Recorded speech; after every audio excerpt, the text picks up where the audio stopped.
Podés opinar al 8666-89116, el WhatsApp de CRC 89.1 Radio y Cadena Radial Costarricense no se hacen responsables por las opiniones emitidas en este programa.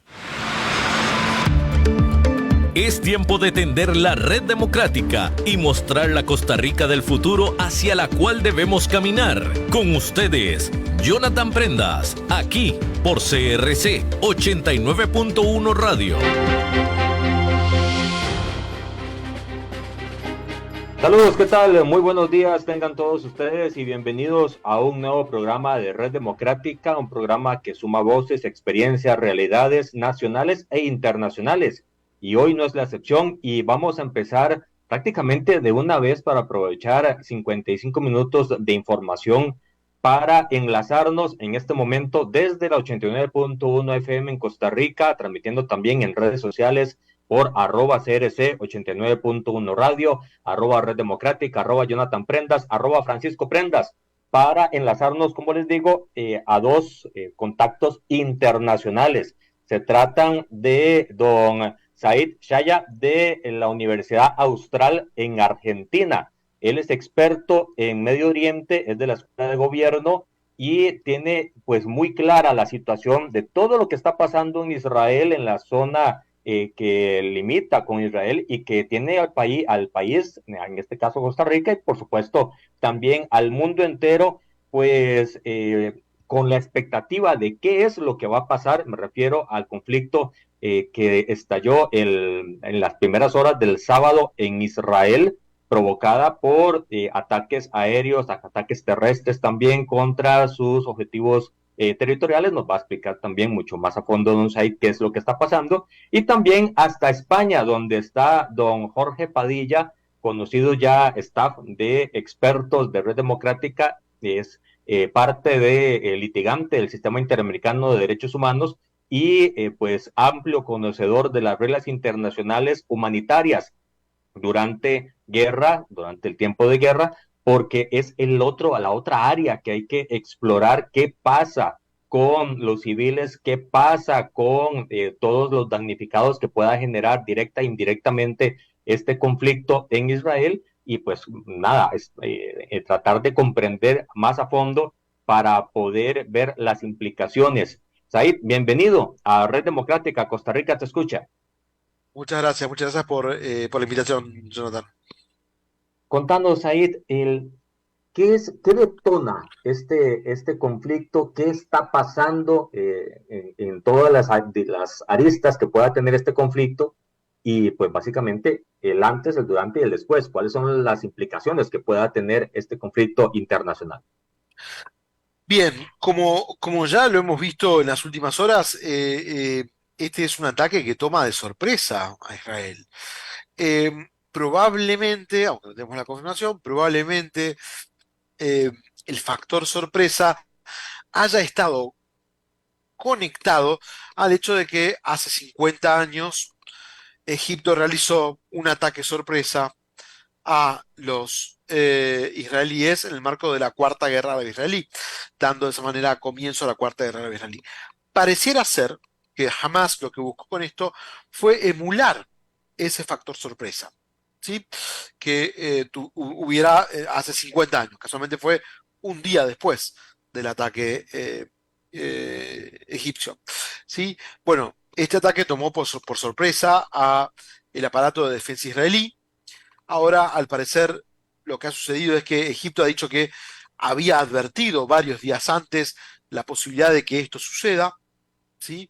Y en Israel no hubo, del lado del gobierno israelí, una respuesta concreta con respecto a la posibilidad de esta amenaza que Egipto había adelantado, ¿no? La aparente amenaza que había adelantado, y el resultado está a la vista, ¿no? Entonces Fue está una... señalando, disculpa que te interrumpa, está señalando que sí habían advertencias internacionales al sistema de seguridad israelí de que podría estar pasando algo.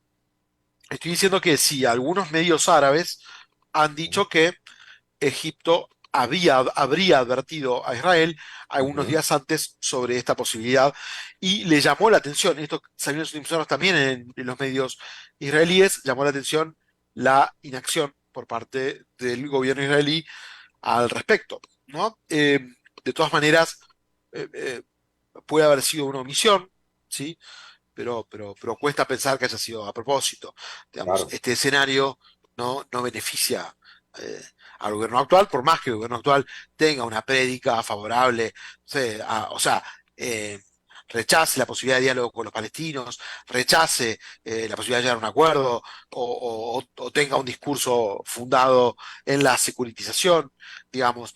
Eh, eh, Esto claramente no, digamos, el hecho de ser primer ministro de un Estado en guerra no creo que sea beneficioso para Netanyahu ni para ningún líder, ¿no? Estabas diciendo hace unos minutos que fue a los 50 años y un día del anterior conflicto que se había generado. Simplemente se puede ver como una, a ver, va a sonar grotesco, tal vez no es la palabra adecuada, conmemoración de parte de ellos de lo que pasó o una represalia en lo que pasó hace 50 años, o tiene más profundidad que eso y puede generar más aristas en el corto plazo. No, digamos, por supuesto, uno tiene que marcar este hecho, está conectado con, o sea, es un hecho más dentro de la disputa palestina-israelí que lleva 70 años. O sea, ese es el marco donde se inserta este fenómeno. Sí, pero de alguna manera Hamas y este tipo de grupos lo que busca también es generar un impacto, me refiero a un impacto visual, mediático, en torno a a sus incursiones. Es decir, por ejemplo, no sé, Hamas no tiene posibilidad alguna digamos, eh, dar batalla a lo que sucede en las próximas horas en Gaza. No está en No condiciones tiene de cómo detener al responder. ejército israelí, ¿no? Entonces, digo, desde un principio sabía cuál iba a ser la respuesta, por supuesto. Sí, pero bueno, este tipo de golpes mediáticos lo que genera es, le da mayor visibilidad en medio de una disputa doméstica palestina, sobre la cual también nos podríamos meter y hablar largo y tendido, ¿no? Pero recordemos que básicamente entre los palestinos, entre los referentes políticos palestinos, si bien hay diálogos que se han intentado causar, no hay un acuerdo desde el año 2006, ¿no? No se han realizado elecciones, etcétera, ¿no? ¿Y cuáles son las implicaciones que pueda generar de aquí en adelante, Said? Porque este conflicto es muy añejo, es muy de larga data. Está la parte, como estabas diciendo, la parte reconocida política internacionalmente, que es la que está al lado de Cisjordania, y la otra, que es la de la Franja de Gaza, que está pues tutelada o resguardada por este otro grupo. ¿Qué implicaciones puede generar si ya sabían la fuerza con la que Israel podría generar una respuesta y qué implicaciones en el vecindario a Israel se puede generar porque ya salió también el presidente iraní dando cierto apoyo a todo esto que está pasando, no apoyando a Israel, apoyando al otro sector? ¿Qué Por supuesto, sí, sí. geopolítica se puede estar desarrollando? Entonces, mira, acá hay dos cuestiones. Hoy por hoy es un conflicto, digamos, esta coyuntura en particular es una coyuntura hasta ahora doméstica. Uh -huh. Hasta ahora es una coyuntura doméstica que tiene alguna implicancia diplomática en la región, por supuesto, pero por ahora es una coyuntura doméstica. ¿Sí? Por ejemplo, Sí. no sé, esto que vos decís, el hecho de que Jamenei, el líder supremo, haya salido en Irán a respaldar la lucha, bueno, digamos, son discursos, ¿no? Digamos. Eh, el problema sería si hay un involucramiento material por parte de esos actores en el escenario regional. Uh -huh. Entonces, fíjate que hoy, a primera hora, el Wall Street Journal de Estados Unidos, que tiene mucha tirada, dijo que la Guardia Revolucionaria iraní estuvo involucrada en la organización del atentado. Inmediatamente salió la Cancillería iraní a decir que ellos no tuvieron nada que ver.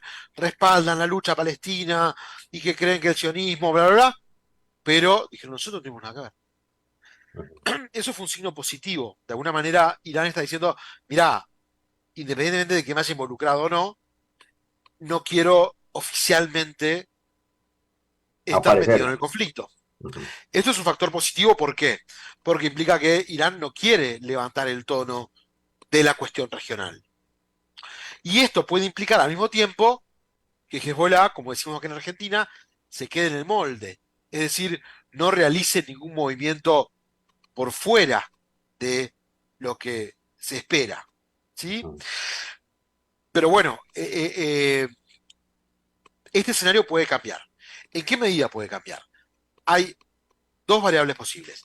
Primero, puede ser que Israel puede ser que el gobierno israelí vea la necesidad de realizar una incursión aérea y o terrestre al sur del Líbano. Ajá. Esa Así es. posibilidad podría implicar un, un involucramiento de Hezbollah. Hezbollah podría decir, bueno, no, van a atacar los objetivos de la guerrilla palestina. En las últimas ediciones, Hezbollah, cuando hubo, digamos, ataques desde focos, digamos, de la guerrilla palestina hacia Israel desde el norte, en territorios que Hezbollah no controlaba, Hezbollah se lavó las manos. Dijo, yo no tengo nada que ver, la culpa es de las milicias palestinas que están acá. Es decir, también buscó bajarle el tono de la situación. En la medida en la que Hezbollah tome esta actitud frente a una posible guerra preventiva, incursión en el sur, digamos, del Líbano, esto puede quedarse también en el molde. O puede subir de tono si decide solidarizarse después de estos bombardeos, después de la invasión, etc.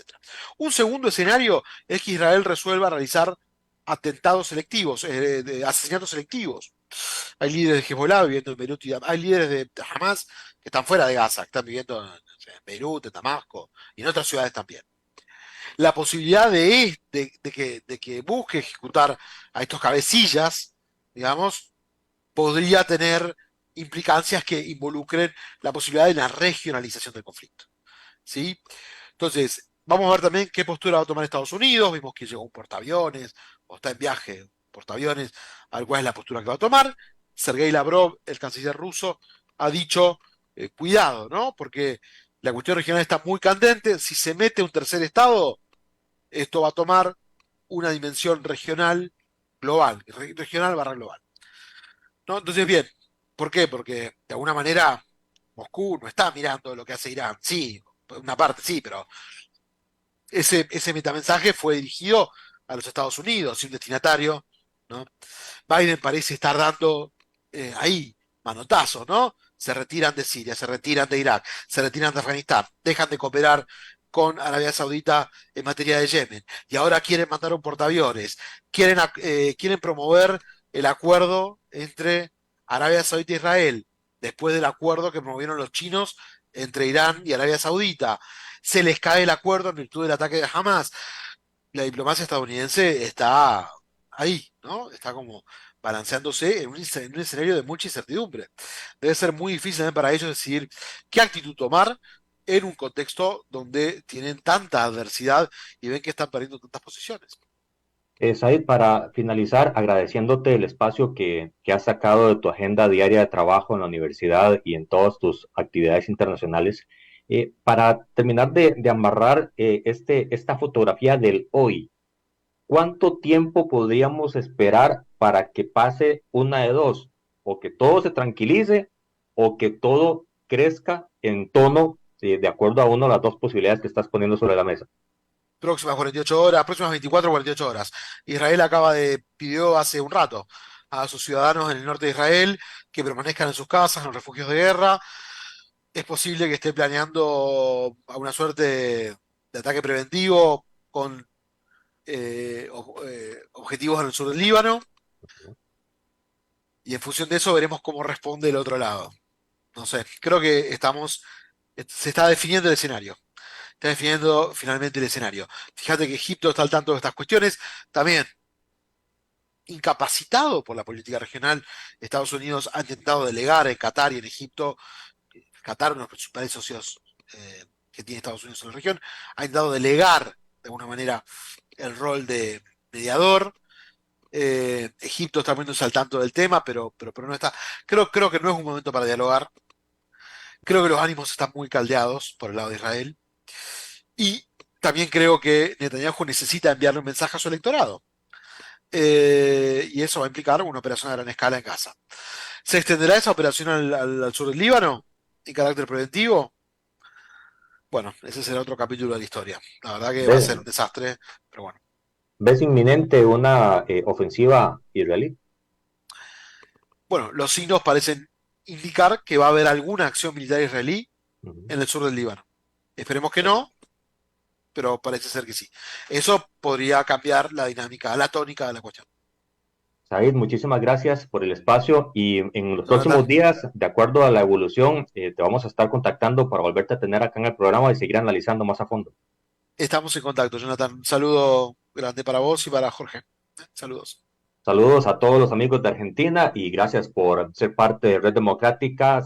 Terminamos el enlace hacia la tierra en el sur del continente y ahora nos trasladamos hasta Europa, España, donde se encuentra don Jorge Padilla para seguir analizando ahora, ya teniendo claro qué es lo que está pasando en el conflicto de quién está apoyando a quién y qué se puede esperar para las próximas horas.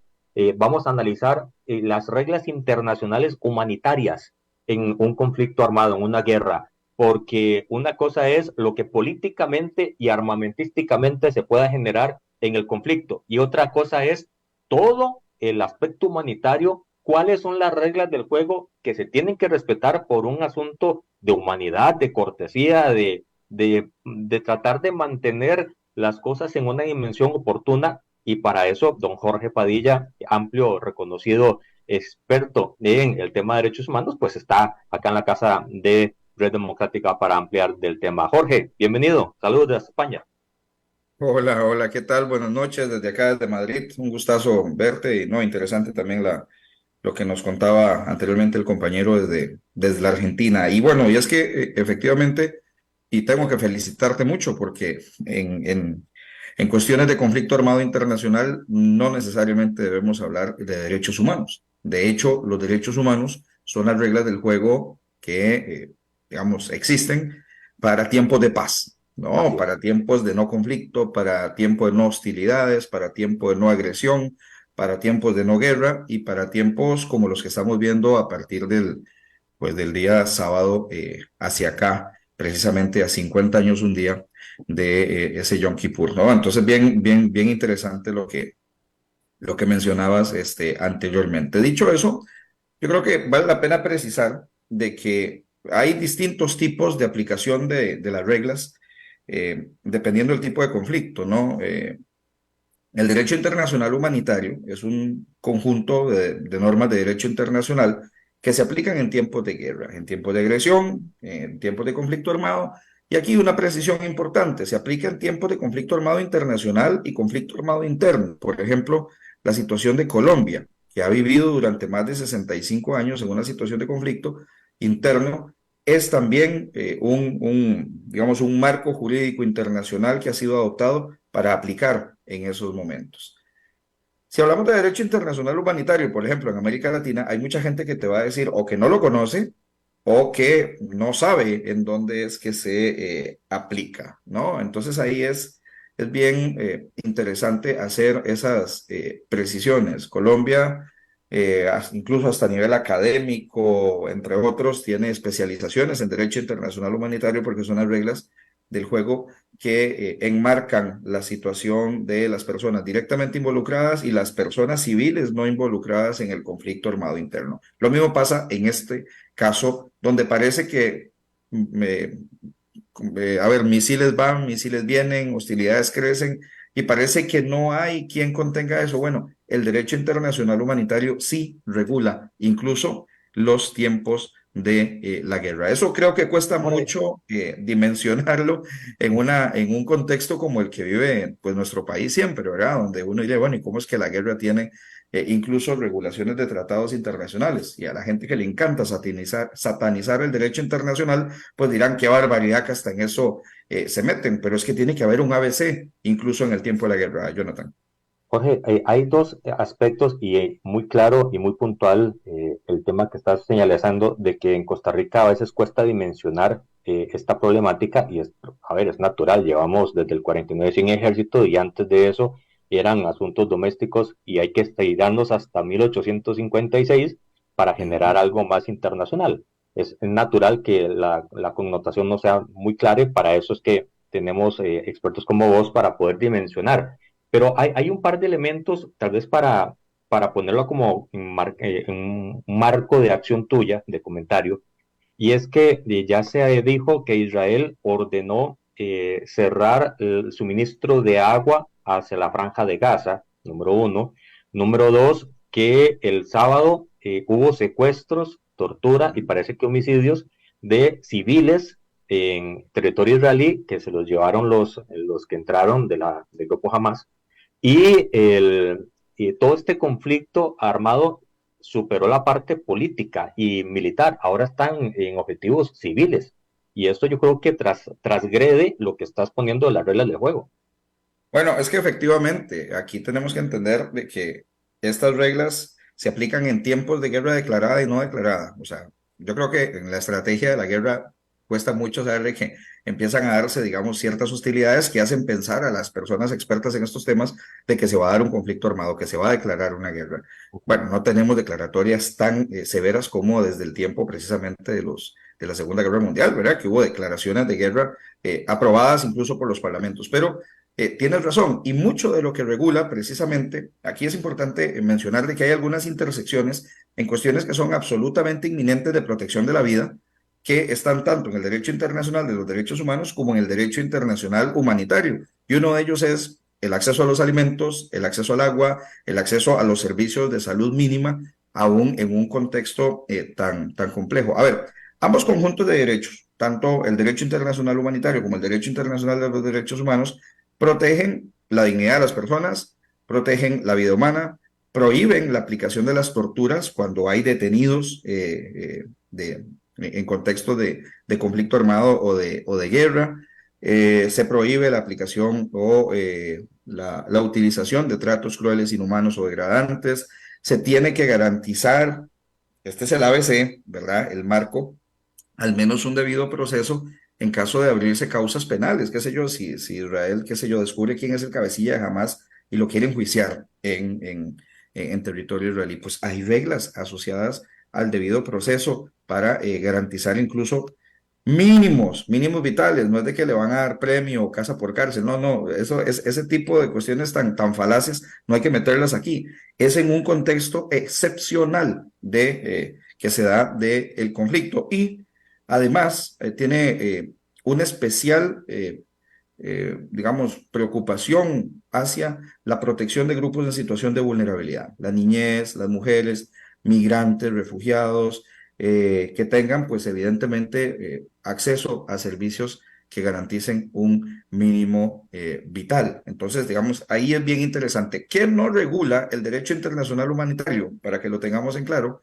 pues precisamente algunos de los derechos que sí están consagrados en el catálogo de derechos humanos, ¿no? Como libertad de prensa o, a ver, no regula temas asociados a derechos políticos, a la declaratoria de huelga, al derecho de reunión, sino que más bien es orientado hacia la atención de situaciones puntuales en el conflicto. Por ejemplo, el derecho internacional humanitario sí contiene elementos, ¿verdad?, que los derechos humanos no cubren en estos contextos. Estamos hablando de las reglas mínimas de las hostilidades que se presenten, que afecten lo menos posible a civiles que no tienen nada que ver. Aquí estamos viendo un panorama totalmente excepcional, desde la forma en que invadieron, la mecánica que utilizaron y la estrategia que han utilizado, que incluso ha involucrado a turistas de otras nacionalidades que estaban dentro del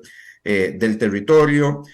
Por supuesto que muy importante, el derecho internacional humanitario viene a regular los estatutos de los derechos de las personas en el combate, los prisioneros de guerra, el respeto al 100% de los emblemas de la Cruz y la Media Luna Roja. O sea, se supone que un convoy de la Cruz Roja no podría ser atacado porque es dentro de lo que está aceptado internacionalmente de que aún los grupos más beligerantes o los bandos en guerra lo sabrían aceptar. Y por supuesto que estamos hablando del mundo árabe, la llamada Media Luna Roja, que no es Cruz Roja, sino Media Luna Roja, John. Jorge, estas reglas humanitarias internacionales en el contexto de guerra funcionan de Estado a Estado o de Estado a grupos como el Hamas, que es totalmente algo, a ver, externo a la lógica política y que Y su que, razón de ser es, y así está en su génesis, atentar o, no, a ver, no atentar, ir contra el Estado israelí, número uno. Y número dos, una de las partes migrantes afectadas, una alemana que ha sido emblema en las ujú. últimas 48 horas, de que fue secuestrada y asesinada por el grupo Hamas, eso implicaría a ver, un hipotético incursión alemana en el conflicto o quererse incluir por haberse afectado a uno de sus ciudadanos, y eso violenta algunos de los ABC o deberían de cumplir a pesar de que el enemigo es Hamas. Y pongo entre comillas porque hay que mantener siempre el buen entender de los términos de quién es quién en este conflicto armado.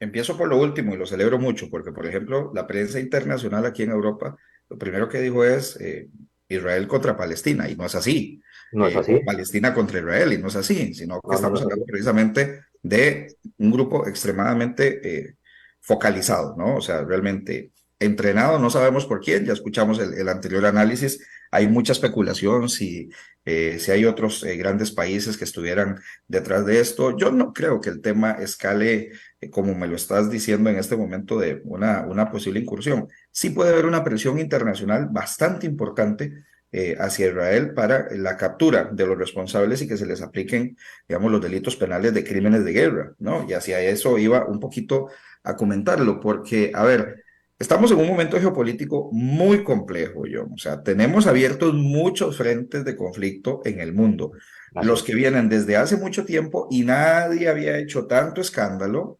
¿verdad? Porque también hay que poner los puntos en el equilibrio. Hay un Sudán del Sur que viene con un conflicto político que se ha llevado cientos de miles de niñas y de niños y hay una situación impresionante. Tenemos una Ucrania que paralizó al mundo entero por obviamente razones geopolíticas, porque involucra a uno de las grandes potencias internacionales. Se le desestabiliza el tablero a los Estados Unidos con el tema Netanyahu en Israel. Ha habido siempre una llama encendida sobre los temas de Taiwán. Entonces digo, hay una gran efervescencia de conflictos internacionales que yo creo que ya incursión en un tercer país de estos niveles, pues sería un caos total, ¿no? Porque incluso habían turistas mexicanos que estaban retenidos, no se sabe de qué otras nacionalidades pudieran estar, hay cientos de desaparecidos y no se acredita quiénes son esos desaparecidos. Pero volviendo al tema de que si aplican o no aplican, yo te decía al inicio, o sea, realmente aquí este conjunto de derechos contiene estos, digamos, este ABC que limita el derecho de las partes en conflicto, incluso a elegir los métodos, John, o los medios de hacer la guerra. Ese es el ABC del derecho internacional humanitario. Aquí, evidentemente, estamos viendo extremos muy fuertes. Las imágenes que llegan son extraordinariamente fuertes y realmente, aun cuando esté en el ABC la protección, la regulación en materia de armas, de las costumbres del conflicto, incluso, te decía, está prohibida la tortura, estamos viendo aquí una nueva tipología de acciones de parte de un lado y de otro. La proporcionalidad del conflicto, la proporcionalidad del ataque, perdona, los efectos colaterales que tenga las intervenciones, los bombardeos, todo eso está dentro del derecho internacional humanitario. ¿Y qué es lo que pasa acá? Bueno, cuando hay prisioneros de guerra, y bueno, ya lo hemos visto con otras jurisdicciones, pero hace un par de días que estábamos en La Haya, precisamente en la Corte Penal Internacional, pues evidentemente existe un estatuto de Roma que es el que analiza ya desde el punto de vista normativo lo que sucede en este tipo de conflicto. Estamos hablando de grandes cuatro tipos penales. Estamos hablando de los crímenes de guerra, estamos hablando de crímenes de lesa humanidad,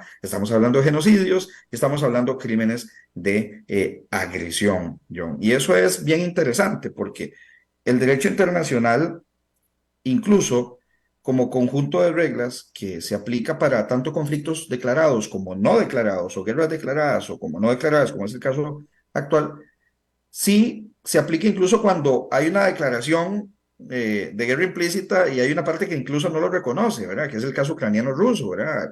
Ellos hablan de una agresión, ellos hablan de una legitimación de territorio y lo que hay efectivamente es un pues un tipo de guerra bajo todas las luces. Entonces, ¿qué pasa? Si hay, a ver, si tenemos prisioneros de guerra, lo más usual es de que puedan ser presentados ante una jurisdicción como la Corte Penal Internacional, pero aquí realmente no sabemos cuál va a ser la respuesta de Israel y hay que ser muy equilibrado para hacer este análisis, John. O sea, también la respuesta puede ser desproporcionada y aquí estamos evidentemente en una clara violación del derecho internacional ¿Qué sería humanitario. desproporcionado, Jorge, en el contexto de haber sido objeto de un ataque como lo fue, de provocarse muertes de centenares de personas y secuestros de personas no solo israelitas, sino Estoy de todo el mundo? completamente de acuerdo, John, pero por ejemplo, si los bombardeos que va a utilizar Israel van a arrasar pueblos enteros de civiles que no son de Hamas, por ejemplo, pues ahí estamos viendo una situación absolutamente desproporcionada.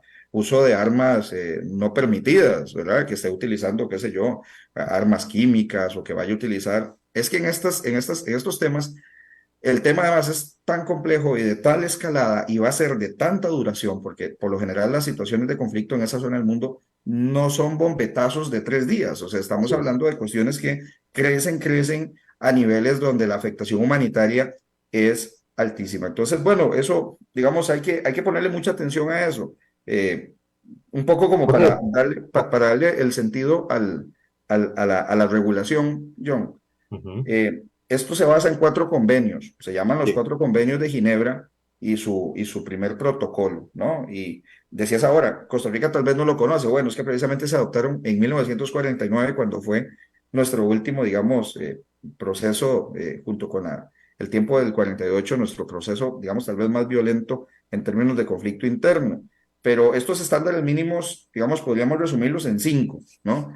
Eh, Regula el tema de la protección de los heridos y los enfermos, incluso de las Fuerzas Armadas que están directamente en un conflicto o en una campaña, digamos, o de incursión de conflicto. La protección de los heridos, de los enfermos, incluso los náufragos de las Fuerzas Armadas que se encuentren en alta mar o en el mar. La protección de los prisioneros de guerra, por ejemplo, si toman prisioneros de guerra y pasan situaciones tan graves como, por ejemplo, las que se denunciaron con la incursión en Irak, pues evidentemente son cosas que deben ser presentadas a la justicia internacional para que los responsables, sea el primer comandante, sea desde la cabeza del Estado, o sea los que ejecutan directamente la orden, sean procesados por crímenes de guerra, delitos de lesa o crímenes de lesa humanidad.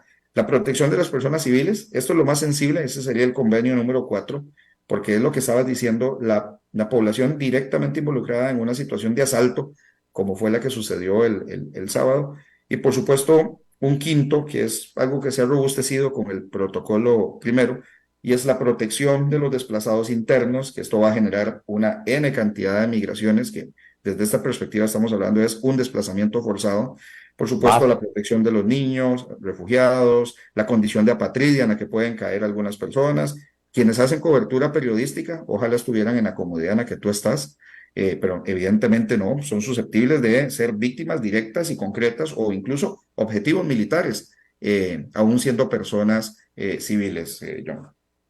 Así es. El tema, Jorge, entonces, a ver, dentro del marco de la regulación del ABC, lo estrictamente correcto sería que la respuesta de Israel, si decide hacerla, sea solo contra el objetivo jamás, contra los cabecillas y los miembros del grupo para poder pues tomar la represalia que consideran oportuna de acuerdo a la violación de la cual lo fueron objeto y dejar por aparte objetivos pues civiles. Yo sé que lo ideal sería que no llegue ahí y se resuelva de otra forma, es lo ideal, pero en este contexto en donde los que golpearon no tienen esa connotación de reconocimiento internacional y no son gobiernos de ningún estado, sino que son los que están intentando tomar control, pues llega a ser un poco complicado el que no exista ese tipo de respuestas, pero si sucediera, lo ideal es que sea contra objetivos muy específicos. Sí, pero no olvides, John, no olvides de que jamás es un grupo beligerante y eso significa un Total. reconocimiento internacional. Ok, entonces el tener esa categoría, y ellos incluso fueron gobierno hasta ¿Sí? 2019 en el espacio que ellos ocupan. Entonces, evidentemente, tendrán oficinas de organización partidaria, oficinas de logística que están en el corazón de barrios o en el centro de sitios donde hay civiles. Entonces, caramba, o sea, de Complicado. nuevo, cuesta mucho dimensionar para nosotros que no estamos acostumbrados a eso, por suerte, pero evidentemente la focalización de un objetivo, sea un líder, sea un grupo de líderes, sea un centro de operación clandestino que esté en búnker o en algo así, evidentemente va a tener una afectación directa hacia personas que no tienen nada que ver en esto.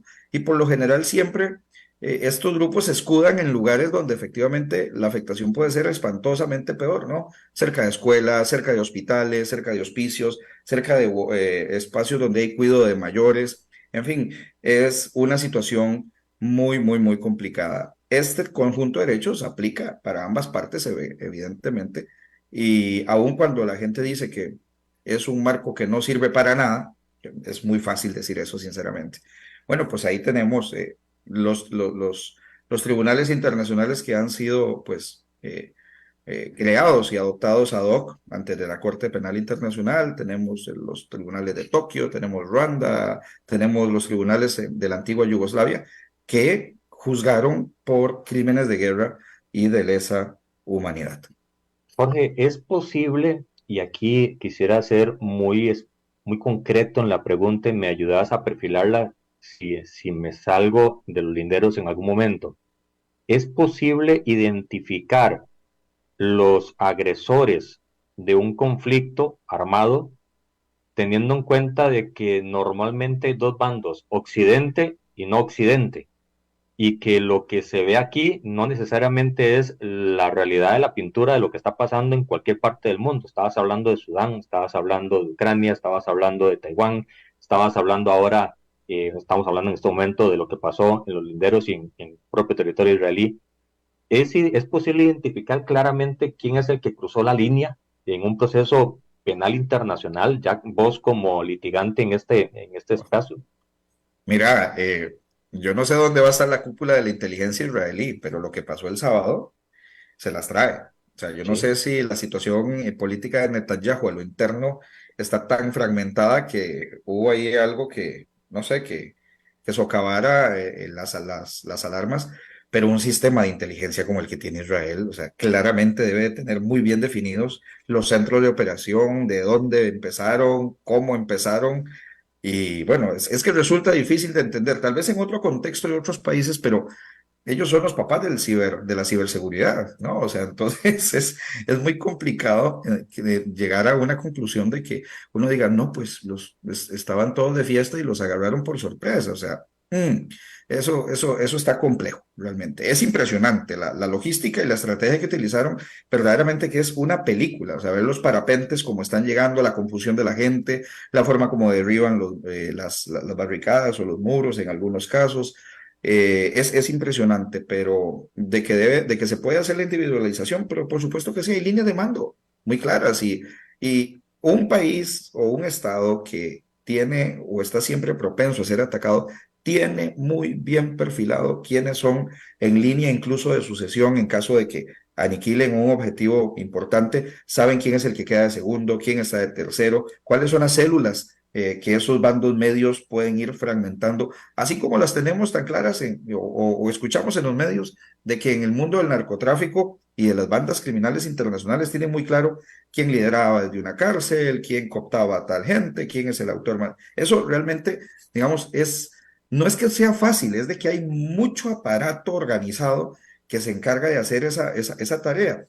Y en el caso de Israel, pues con muchísimo más razón. Por eso digo, yo no sé qué va a pasar con la cúpula de la inteligencia eh, militar de ese país, porque efectivamente no es un país novato, ni es un país que pueda estar 24 horas sin que no exista una alarma. Hay infiltración permanente, no solamente en este tipo de países, sino uno lo ve aquí en Europa con el tema contra el terrorismo, hay una regulación muy estricta incluso de las cosas más mínimas como las que ve uno en aeropuertos. Entonces, a uno le cuesta creer, ¿no? Realmente de que no exista una inteligencia que pueda determinar e individualizar de dónde pudo haber venido este tipo de cuestiones. Para efectos de un litigio internacional, pues por supuesto que todo eso es material probatorio que ayudaría a determinar el grado de implicancia, el grado de planificación, el grado, la empresa criminal desde el punto de vista de derecho penal que quieras hablar, que está detrás de eso, en fin, quién es el autor mediato, el inmediato, el intelectual. No, realmente eso con la ayuda de los servicios de inteligencia eh, está disponible. Comparemos este escenario, esta realidad que estás tocando, Jorge, en términos de guerra, con una situación de no guerra, como para ver la parte humanitaria que está de por medio.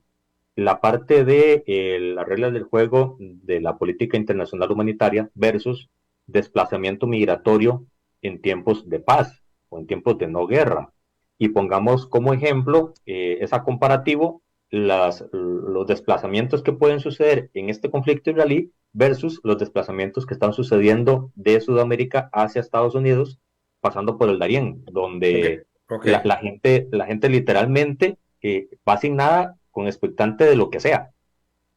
Sí, en realidad estás hablando de una consecuencia de dos tragedias humanas, ¿no? Estás hablando de la consecuencia de la migración por causas de violencia estructural en algunos países, Ujú. que si bien es cierto, no están en conflicto armado interno o en un conflicto armado internacional o implicado en una situación de agresión entre estados, pues efectivamente está en un contexto de descomposición completa social y están huyendo de eso.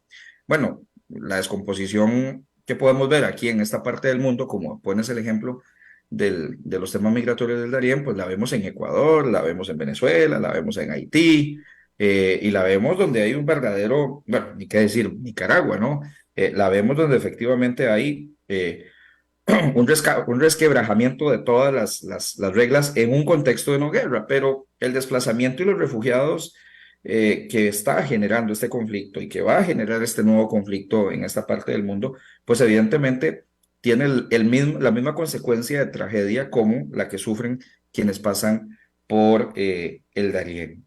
A ver, eh, no solamente hoy o en estos días o durante este tiempo, vamos a seguir viendo gente pasando por el Darién por cuestiones, digamos, de resquebrajamiento estructural de nuestros estados. Las violencias rampantes, la inseguridad, la criminalidad organizada, La el cerco economía, que hay cada vez para el ejercicio del poder, digamos, libre de toda coacción de grupos criminales, la falta de oportunidades laborales, miseria extrema, aquí ya no hablamos de pobreza, es miseria extrema, entre otro tipo, digamos, de causalidades. Creo que conforme va pasando el tiempo, y es algo que es una línea que me está generando además todo un interés, es precisamente las condiciones de migración por causas climáticas, ¿no? O sea, a ver, yo sé que hay mucha gente que niega el tema del cambio climático y que dicen que eso es un invento. Bueno, les pongo un ejemplo. Aquí donde estoy, hoy estaba a 32 grados. Es octubre 9. Es una época donde se supone que en esta parte del mundo ya tiene que estar haciendo frito. Frito es abajo de los 15. La gente sigue veraneando. O sea, realmente, y lo vimos en Nueva York hace unas semanas, con unas lluvias torrenciales que arrasaron completamente con la ciudad. Entonces, vamos, incluso no sabemos en qué dimensión va a ser esa migración, si incluso va a venir gente de grandes ciudades, de países desarrollados, buscando espacios hacia el sur, ¿verdad? O sea, eso sería también interesantísimo verlo en algún momento, porque siempre pensamos de que la migración es algo que se produce del sur hacia el norte, y no necesariamente eso va a seguir siendo así en el tiempo. El Darién es una tragedia. El Darién, las personas que cuentan los testimonios de ese recorrido de más de 10 días, pues evidentemente la gente que no tiene los $1,500 para pagar una lancha a San Andrés, ¿verdad? Y hacer la curva a llegar a conectar con tal vez Honduras o con México. Eh, lo que ahí sucede, los peligros a los que están expuestos, tanto desde el punto de vista natural como desde el punto de vista de las bandas criminales. Yo creo que la gente no dimensiona, John, lo que es el Darién. O sea, el Darién no es un lugar donde hay calles, el Darién no es un lugar donde hay autopistas, el Darién no es donde hay espacios seguros de tránsito. En el Darién las niñas y los niños que están ahí tienen que ser testigos de violaciones a mujeres, a sus madres, a sus tías, a sus hermanas. Las personas que pasan por ahí son secuestradas, son ultrajadas. Las personas que están por ahí quedan a merced de redes de trata que las someten y las mantienen ahí al servicio de otro tipo de actores que están beneficiándose de ese flujo constante y centenario de personas. Hay personas que mueren ahí porque definitivamente fueron picados por es que es una selva muy profunda, hay jaguares, hay animales muy silvestres que perfectamente pueden andar hambrientos y pueden atacar a las personas. Hay gente que se suicida al ver lo que sucede con sus familias. O sea, realmente eso es un hoyo de la humanidad que está ahí y que efectivamente no vemos ni poquito de que eso vaya ni a disminuir ni que se vaya a detener. Así que, Cómo son las reglas de los derechos humanos ahora sí de estas poblaciones que están migrando por este sector? pero es que John, ahí no hay presencia del Estado. A ver, quién es el encargado de cumplir con la garantía, el respeto y la protección de los derechos humanos? El Estado. A ver, y eso es responsabilidad, digamos que binacional entre Colombia y Panamá, Así es. digámoslo porque es territorio de ellos. Pues sí, o sea, tal vez se les pueda achacar de que tienen la responsabilidad de tener pasos, pero tampoco tienen la capacidad instalada como para hacer algo. Bueno, no voy a entrar en ese tema, pero ya viste lo de la carpa de los presidentes, ¿no? O sea, fueron a ver ahí cómo pasaban, como si estuvieran en un palco romano viendo pasar la tragedia. Pero, pero eso es un absoluto abandono de parte del Estado. Ahora, te digo, no debe ser fácil. O sea, incursionar en el Darién, yo creo que implicaría toda una estructura y toda una estrategia de seguridad, y ahí de nuevo de inteligencia, porque es que ahí no está el asaltante de la esquina que asalta para comprar drogas, no, ahí están las redes criminales más potentes que se puedan imaginar, que son grupos impenetrables, son gente que tiene cooptadas las estructuras institucionales del poder. Han habido denuncias en Panamá de que el Servicio de Migración ha tenido infiltraciones por ahí complicadas en materia de las personas que se encargan de la aplicación del orden, entiéndase, policías de investigaciones, sencillamente no entran. O sea, sencillamente no entran, no tienen ni las condiciones ni se animan a hacerlo porque efectivamente dice que quien sale ahí es una persona, quien entra ahí es una persona y quien sale, si logra sobrevivir del tapón del Darién, no se sabe si sale en condición de persona. Y lo han dicho migrantes. No me estoy inventando una frase al viento ni soy responsable con ello. Lo han dicho los sobrevivientes. Yo conozco testimonios de padres que le vendan los ojos a los niños para que no vean el cementerio que hay sobre pues son trochas, porque no son ni veredas, si es un camino apenas por donde pueden transitar, y efectivamente es una tragedia lo que ahí se vive.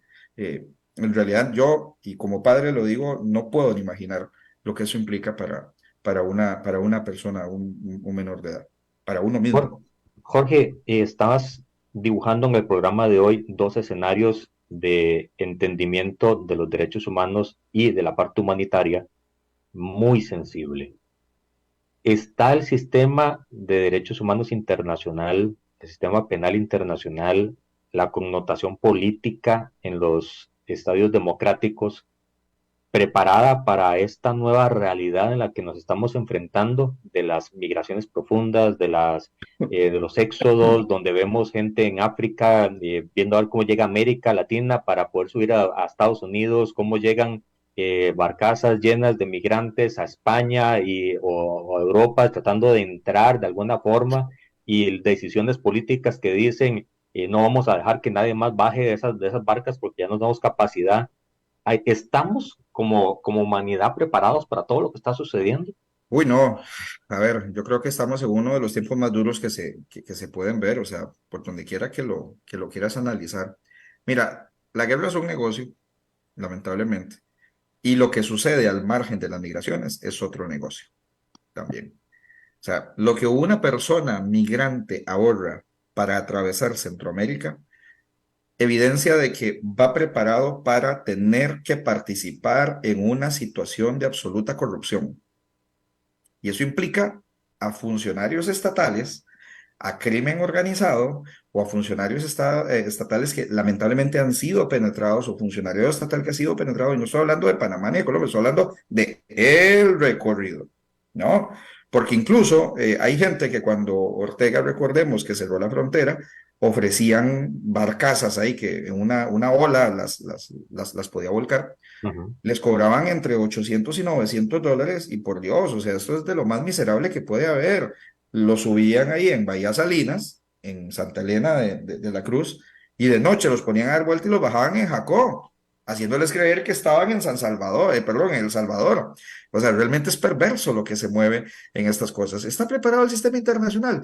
Mire, Naciones Unidas está sacando N cantidad digamos, de investigaciones, de esfuerzos, de entender que la migración es multidimensional.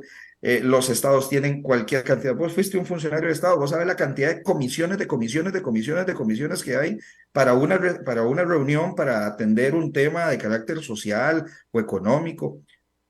A ver, no tengo que convencerte, tú sabes el resultado que tienen esas comisiones también, ¿no? Desde el punto de vista ejecutivo, legislativo. Al final es muy difícil. No sabemos cómo enfrentar eso, John, como estados. Seguimos viéndolo, dependiendo de la corriente política, decimos que es un problema. Y el problema son ellos contra nosotros. Lo decían estos días en otro espacio también, que hablábamos de la devolución de personas migrantes de los Estados Unidos hacia México.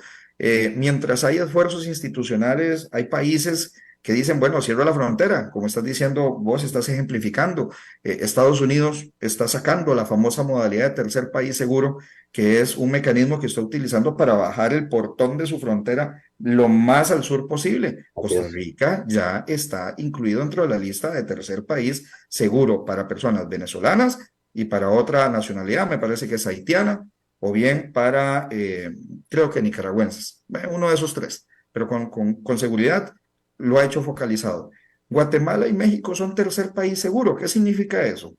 Que si la persona es migrante, tiene que llegar con un teléfono que tenga geolocalización, o sea, GPS, que demuestre que está en uno de estos países que han sido declarados mediante un acuerdo especial entre Estados Unidos y el país en concreto, y solicitar a través de una app el asilo o el refugio, según la categoría que le convenga mejor, a los Estados Unidos.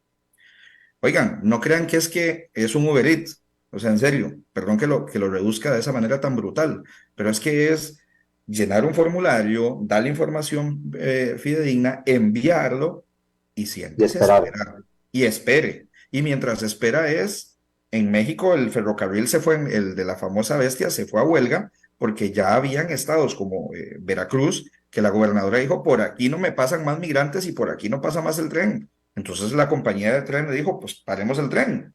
¿Qué significó eso? Un tapón de miles de migrantes en la estación del norte de la Ciudad de México, que no está nunca preparada para recibir migrantes, que no tiene servicios para recibir a migrantes, que no tiene contención institucional para recibir a migrantes, y esa gente está ahí parada apretando el botón.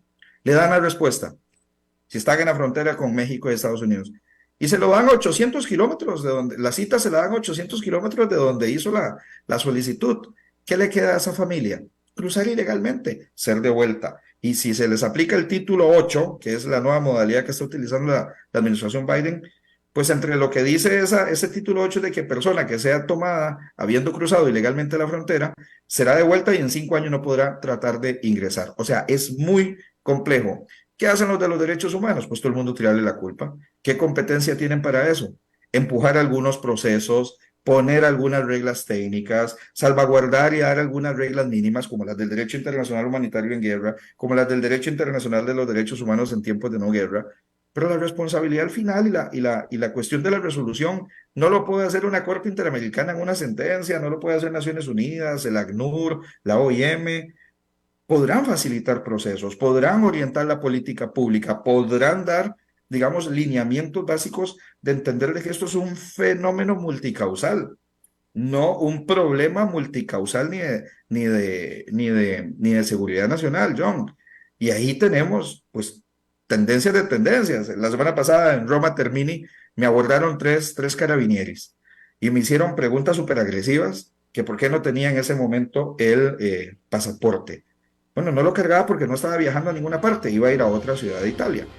Pero uno se la toma tranquilo porque uno está en otro plan, pero una persona que viene caminando o que viene bajándose después de una travesía como la del Darién o las aguas del Mediterráneo, aquí en esta parte del mundo, ¿usted cree que va a tener la asertividad para hablar con un policía y comunicarse además y decirle, bueno, estoy aquí porque quiero un futuro mejor? Esas cosas no existen, o sea, eso se verá en Netflix o en quién sabe qué plataforma, pero la realidad de una persona migrante es huir de donde viene, no volver a ver atrás y tratar de alcanzar un proyecto de vida más o menos digno, John. Jorge, muchísimas gracias por el programa, por el espacio y por atendernos desde España. Un gran abrazo, cuídate mucho. Igualmente, esperamos volverte a tener muy pronto. Hay muchas cosas de derechos humanos que hay que seguir analizando. Seguiremos hablando. Gracias por la invitación. Cuídate. Saludos por allá. Gracias a vos y a todos los que han estado en sintonía. Mañana más temas importantes para entender cómo estamos como país y las implicaciones internacionales. No se lo pierda. Este programa en unos minutos va a estar siendo colocado en el canal de YouTube Red Democrática, haciendo conciencia de lo que nos tiene que ser importante: la humanidad, los derechos humanos. Hasta luego.